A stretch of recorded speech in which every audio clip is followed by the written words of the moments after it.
Let's talk about it. Tuesday!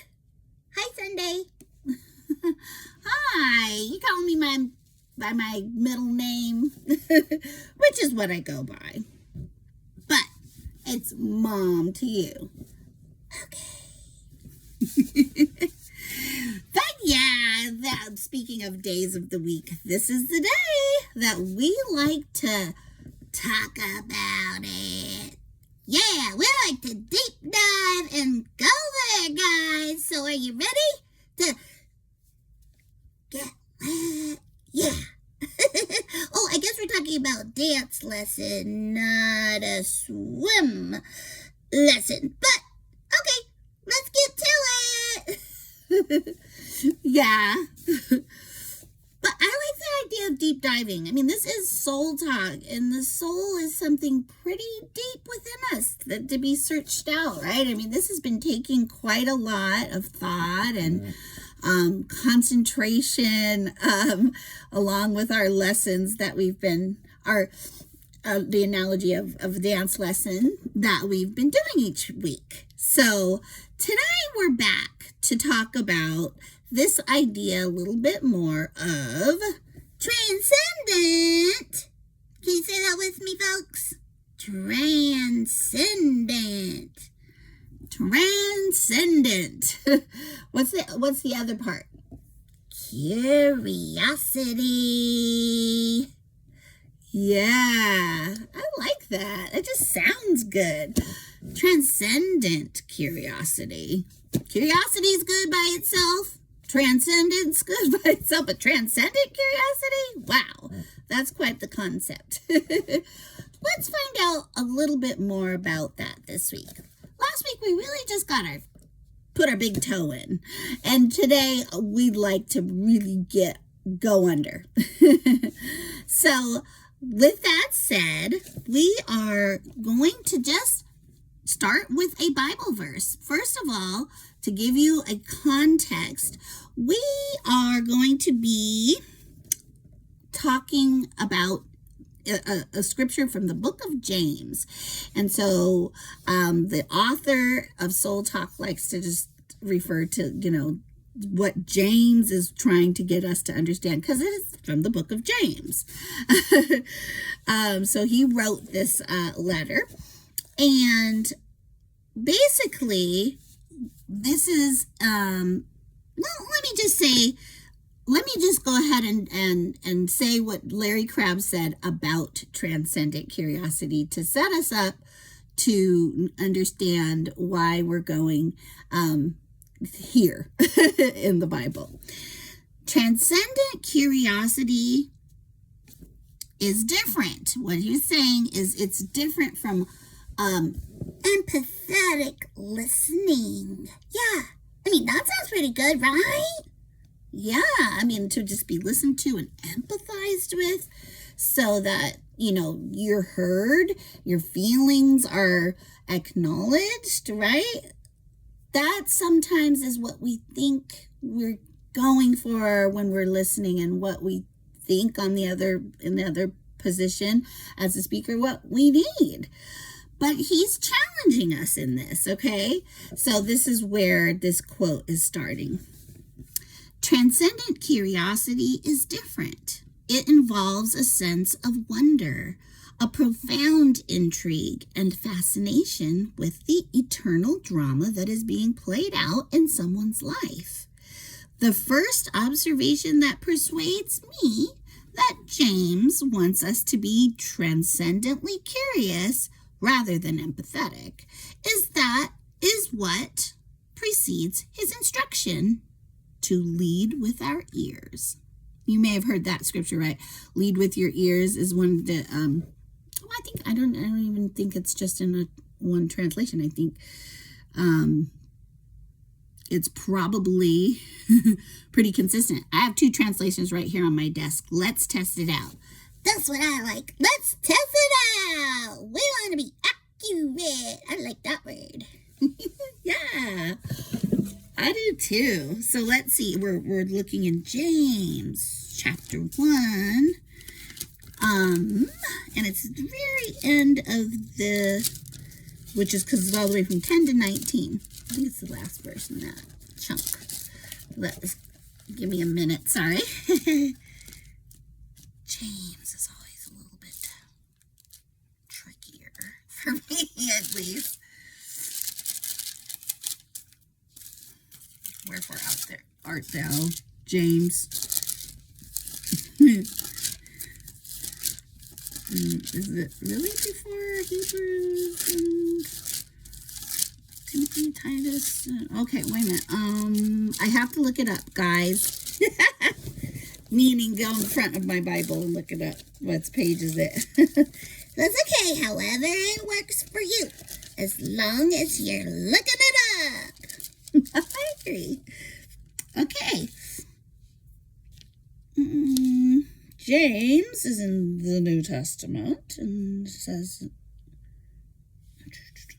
oh, it's categorized not just in order. It's like letters from Paul. Well, let's see where they categorize James. Oh, wisdom teachings. And it's like the only... No, okay, wisdom teachings, and then it's got James, and it's got 1st and 2nd Peter and John in that category. Okay, good to know. James, oh, look that up, yeah.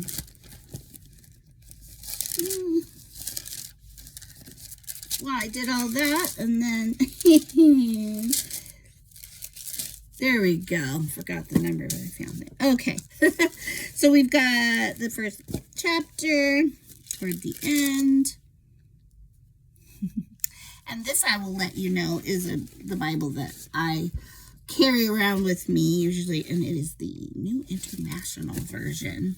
And then I've started to read on my Read Aloud channel this version, the New Living Translation. So we'll check that one too.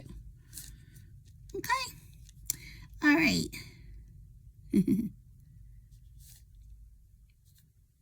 Hold on. So it says,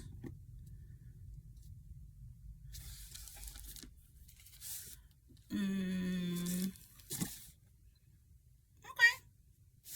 I'm in the wrong place. Sorry, I was in the wrong chapter somehow. Okay, here we go. This lighting, it just really gets to me these days. Oh, we'll need to do it in the daylight, I think. Okay. Oh, it's where it says, where he has translated, or the translated translation he's looking at is, that we want to lead with our ears, right? Be quick to listen is maybe how you've heard it. Okay. And that is, and then I'll read the whole verse, in the NIV first. My dear brothers and sisters, take note of this. Everyone should be quick to listen, slow to speak, and slow to become angry. Okay? Shall we look it up now that I know exactly where it is? I mean, I knew exactly where it was in that Bible, but I think it was after Hebrews. Seemed like it. Well, I turned right to James in this one, luckily. Good job. Thank you.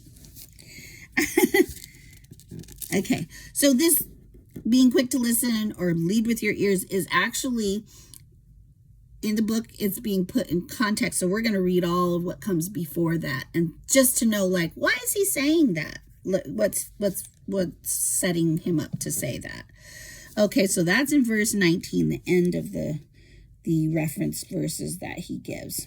It says, I thought it was verse 19. Now I'm not seeing it. and verse 19. Because I'm looking at chapter 2 again. Silly me. Okay, here we go. Verse 19 of chapter 1. Understand this, my dear brothers and sisters. You must all be quick to listen, slow to speak, and slow to get angry.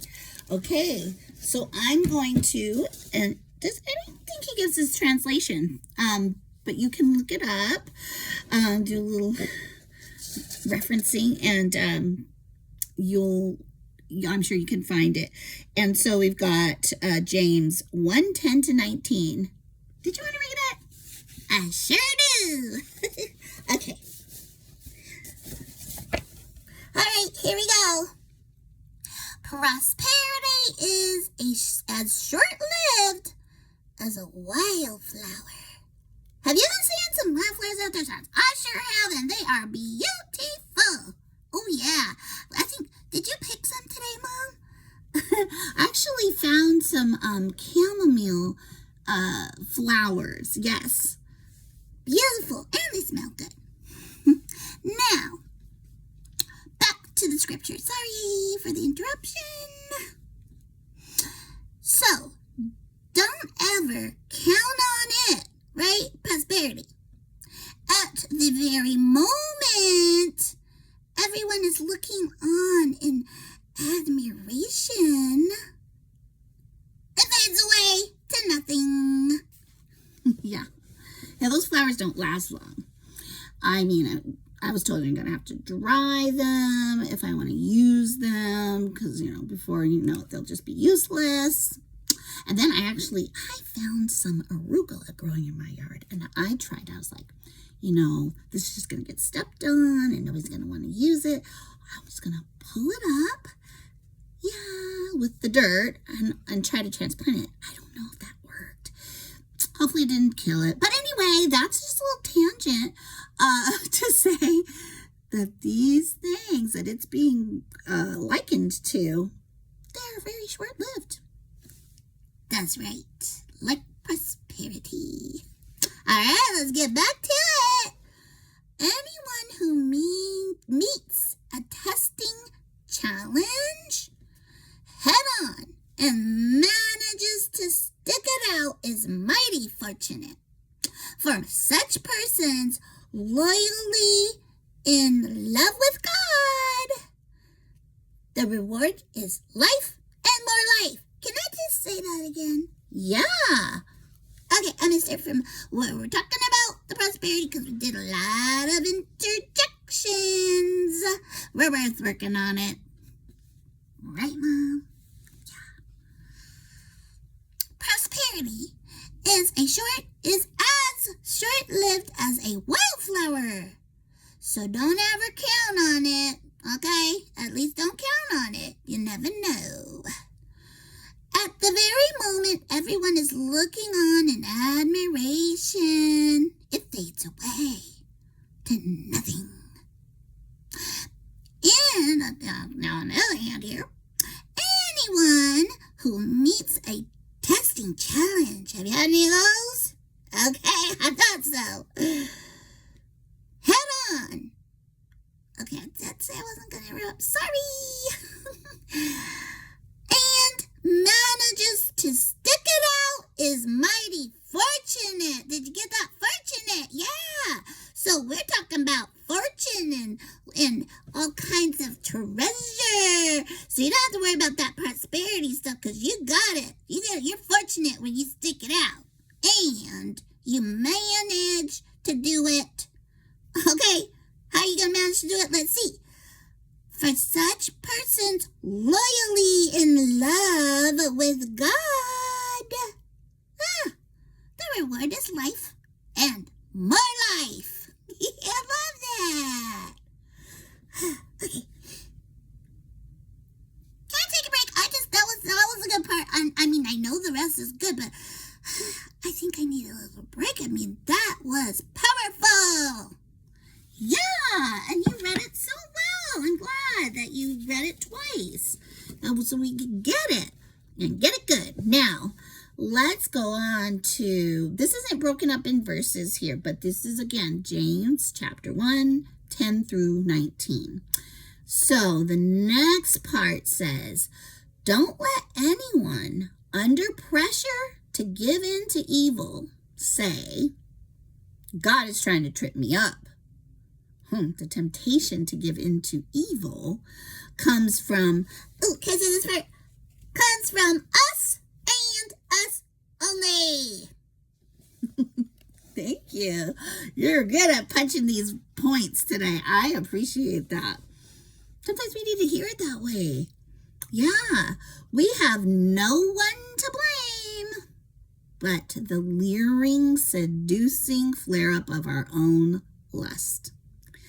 So, my dear friends, don't get thrown off course. Every desirable and beneficial gift comes out of heaven. The gifts are rivers of light cascading down from the Father of light. Post this at all the intersections, dear friends. This is what it says. And this is what, and it has a colon. Post this, what follows. At all the intersections, dear friends. Lead with your ears. Follow up with your tongue. Okay? And that's where we're going to start on the basis of that scripture, really talking about the idea of transcendent curiosity. Okay? I'm listening. Okay, good. All right, I will try to make it clear like you do. So, as we are thinking transcendent curiosity, remember how we have the different steps in the dance, and we think beneath, and then we think vision, and we think I'm still just kind of stuntedly taking the steps, but I'll get there. And then we think passion, I believe, is after vision, and then we think story. So this is a part of thinking story, because somebody is sharing a part of their story, and we are practicing transcendent curiosity, okay, as a listener. So I would like to do another quote from Larry Crabb. He says, if James intended that we be empathetic, then Jesus could not be a worse model. So here again, he is juxtaposing transcendent curiosity with empathetic listening, okay? So I don't know if that lost you a little bit, because I did jump from him setting up the scripture in James, and the scripture was all about basically making God and your love relationship with him kind of like the main point, rather than trusting in riches and, in your circumstance, right? And then at the very end of all of that, he says, to post this, make sure this is clear, that we lead with your ears and follow up with your tongue. So I think what he's getting at is that there are going to be all kinds of, what he's called them, challenges, testing challenges, okay? And in the midst of that, we are going to want to, he's even telling us we're going to want to listen first, because we need what? Discernment. Oh, that's a good one. Yeah, I love that word. So we're going to want to discern between what is going on here. Are we trying to get those circumstances straightened out? Or are we actually going to be loyal? I love it. Such persons who are loyally in love with God, okay, because they're going to get the reward of life and more life. Yeah. So I just wanted to make sure that we're making that connection. And then when he compares it to the empathetic listener, he says, well, Jesus wasn't an example of that at all, because it says, in this quote again on page 156 of Soul Talk, not once do I find him, speaking of Jesus, saying, tell me how you feel, or sounds like you're really anxious right now. And then he goes as far as to say, if empathy is right in our listening, I put in listening.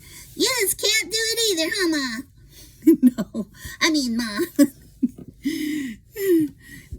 That we're working on it for you out there. Stop interjecting when we're quoting. Yeah. Okay.